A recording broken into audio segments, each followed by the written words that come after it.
بسم اللہ الرحمن الرحیم۔ السلام علیکم ورحمۃ اللہ وبرکاتہ۔ عزیز طلباء و طالبات، میں ہوں آپ کا ٹیچر محمد شاہد۔ میں آپ کو superior learning management system Chonda campus میں خوش آمدید کہتا ہوں۔ آج ہم پڑھیں گے اسلامیات سال اول دوسرا باب، لیکچر نمبر 8، جس کا عنوان ہے حقوق العباد۔ حقوق العباد میں سے آج ہم پڑھیں گے غیر مسلموں کے حقوق۔ اسلام نہ صرف مسلمانوں کے باہمی حقوق مقرر کرتا ہے بلکہ اسلامی ریاست میں بسنے والے غیر مسلموں کو بھی یکساں شہری حقوق عطا کرتا ہے۔ در حقیقت اسلام ہی ایک ایسا مذہب ہے جو پورے عالم میں امن و سلامتی کے فروغ کا درس دیتا ہے۔ غیر مسلموں کے حقوق میں سے پہلا حق یکساں شہری حقوق، یعنی اسلام مسلمانوں کو تلقین کرتا ہے کہ وہ غیر مسلم شہریوں کو جیسے مسلمانوں کو بنیادی حقوق، بنیادی ضروریات کو پورا کرنے کی اجازت ہے، ویسے ہی غیر مسلم لوگوں کے بنیادی ضروریات کا خیال رکھا جائے، ان کے حقوق کا خیال رکھا جائے۔ جس طرح مسلمانوں کو سہولیات عطا کی جاتی ہیں، ایسے ہی غیر مسلم لوگوں کو سہولیات دی جائیں۔ اور مسلمانوں کو خصوصی طور پہ تلقین کی گئی کہ ان کے ساتھ شفقت آمیز برتاؤ کیا جائے۔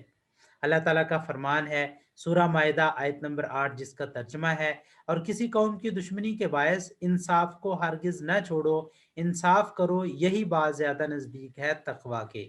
یعنی جس طرح مسلمانوں کے ساتھ اچھا سلوک کیا جاتا ہے، غیر مسلموں کے ساتھ بھی اچھا سلوک کیا جائے، ان کے ساتھ کسی قسم کا ظلم اور کسی قسم کی زیادتی نہ کی جائے۔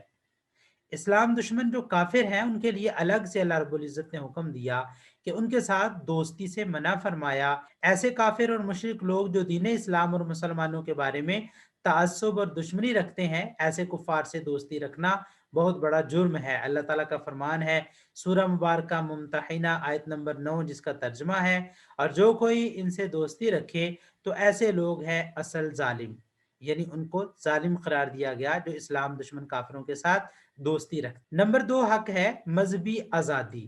غیر مسلموں کو اسلامی ریاست میں رہتے ہوئے اس بات کی مکمل آزادی حاصل ہے کہ وہ اپنے مذہب کے مطابق عبادات اور رسومات ادا کر سکتے ہیں، جیسے کہ اللہ تعالیٰ کا فرمان سورہ مبارکہ البقرہ میں آیت نمبر 25، جس کا ترجمہ ہے، دین کے بارے میں کوئی جبر نہیں ہے، یعنی وہ اپنے دین پر عمل کرنا چاہیں تو اپنے دین پر عمل کریں گے، ان کو زور زبردستی اسلام میں داخل نہیں کیا جائے گا۔ نمبر 3 حق ہے جان اور مال کی حفاظت۔ غیر مسلموں کے جان اور مال کی حفاظت کے لیے مسلمانوں کو خصوصی تاکید کی گئی ہے۔ آپ صلی اللہ علیہ وسلم کا مبارک ارشاد ہے، آپ صلی اللہ علیہ وسلم نے ارشاد فرمایا، جس نے کسی ذمی کو قتل کیا تو وہ جنت کی خوشبو سے بھی محروم رہے گا۔ اور ذمی اس کو کہتے ہیں جو غیر مسلم ہو اور اسلامی حکومت کے ماتحت ہو کر رہتا ہو۔ نمبر 4 غیر مسلموں کی دل آزاری سے پرہیز۔ اسلام اپنے ماننے والوں کو غیر مسلموں کے بارے میں ضابطۂ اخلاق فراہم کرتا ہے۔ مسلمانوں کو اس چیز کا پابند کیا گیا ہے کہ وہ غیر مسلموں کے جھوٹے خداؤں کو بھی تنقید کا نشانہ نہ بنائیں، کہ کہیں ایسا نہ ہو کہ مسلمان ان کے جھوٹے خداؤں کو تنقید کا نشانہ بنائیں اور وہ سچے خدا جو کہ تمام جہانوں کا رب ہے اس کو کہیں برا بلا نہ کہیں۔ سورہ انعام آیت نمبر 108، جس کا ترجمہ ہے، اور تم لوگوں کو گالی نہ دو جو اللہ کے سوا اوروں کو پکارتے ہیں، بس وہ جہالت میں دشمنی کے باعث اللہ کو گالی دیں گے۔ یعنی مسلمان اگر ان کے خداؤں کو گالی دیں گے تو دشمنی میں وہ سچے خدا کو گالی دیں گے، جو کہ بہت بڑا ظلم اور بہت بڑا جرم ہے۔ نمبر 5 انصاف کی فراہمی۔ اسلام غیر مسلموں کو پورا انصاف دینے کا حکم دیتا ہے۔ اگر کسی غیر مسلم پر ظلم کیا جائے گا تو اسلامی عدالت اسے یکساں انصاف مہیا کرے گی، چاہے اس کے مقابل کوئی مسلمان ہی کیوں نہ ہو۔ اللہ تعالیٰ کا واضح طور پہ فرمان ہے سورہ مائدہ آیت نمبر 8، جس کا ترجمہ ہے، انصاف کرو، یہ طرز عمل تقویٰ کے زیادہ قریب ہے۔ یعنی انصاف کی فراہمی غیر مسلموں کو یقینی بنائی جائے گی، ان پر کسی قسم کا ظلم اور زیادتی نہیں ہونے دی جائے گی۔ نمبر 6 دعوت اسلام۔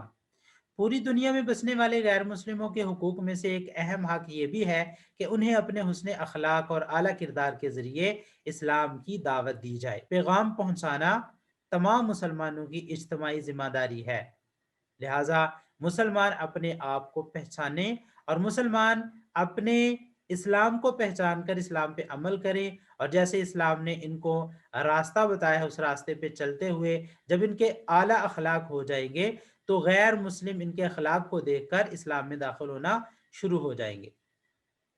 اللہ تعالیٰ کا پاک ارشاد سورہ مبارکہ آل عمران آیت نمبر 110 جس کا ترجمہ ہے تم بہترین امت ہو جسے لوگوں کی بھلائی کے لیے نکالا گیا ہے، یعنی انہوں نے اپنی فکر بھی کرنی ہے اور تمام دنیا کے انسانوں کی فکر کرنی ہے، چاہے وہ غیر مسلم ہی کیوں نہ ہو، ان کو دعوت کی فکر اس امت کی ذمہ داری ہے۔